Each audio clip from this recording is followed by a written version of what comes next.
Sebring, and this is the 60th anniversary for the factory MGs that came down in for the coupes. And we're also going to have about 8 of the original cars that are here. So, and our car is a tribute car to all of those Sebring type cars. And there is one of the original cars are out running with us too. We're a very, very small part of all of this, but just being a part of all of the 12 hours is just so significant and stuff. And with the 60th anniversary here and them honoring the Sebring type of cars, it makes it really neat for MG. Sebring still has a soft spot in my heart. There's just so much history that you could cut it with a knife. I know it looks like Carl and Ken are on a date, but all of the vintage race cars were invited on a police-escorted parade to downtown Sebring.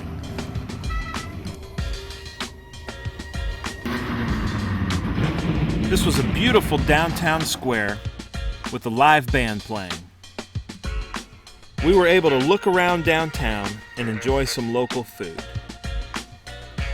This was a nice break for the drivers to get away from the track, and it gave the locals a good chance to see these great cars up close.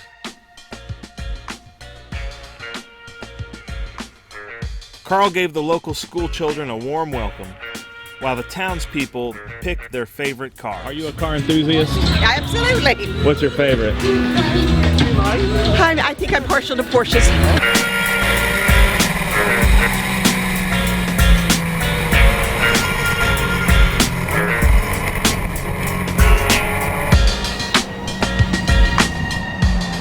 That's a Denzel 1500 International Sport.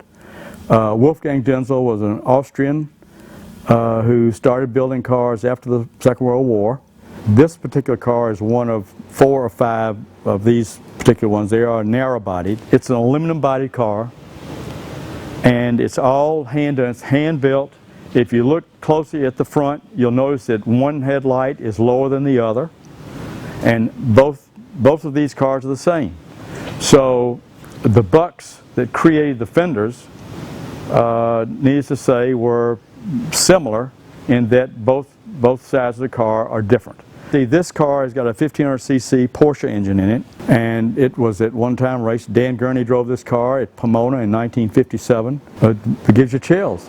I mean, there's no doubt about it. I mean, it's just to think about. I mean, one of the most famous drivers, American drivers, in the world. So I feel very fortunate to have ended up with this car. So this is Tommy racing his very rare Denzel at Sebring. And what is he racing against? A Ford Pinto. Not the rarest of cars. But it was a pretty fast car. It's the fastest Pinto I ever raced with. Yeah, no, it was really once that green flag drops, it's Katie bar the door. You know, if you're gonna think about that, you don't need to get started. I mean, if you're gonna try to think about, you know, what the car's worth or what happens to it if you tear it up, I mean, it's a car. It was a race car. It needs to be raced, and so I really don't think about that.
It feels fantastic. Is that your first time winning first at this event? First time at this event. Yep. Yes, it does. It feels good to win first. Is that why you couldn't tell. why you race? No.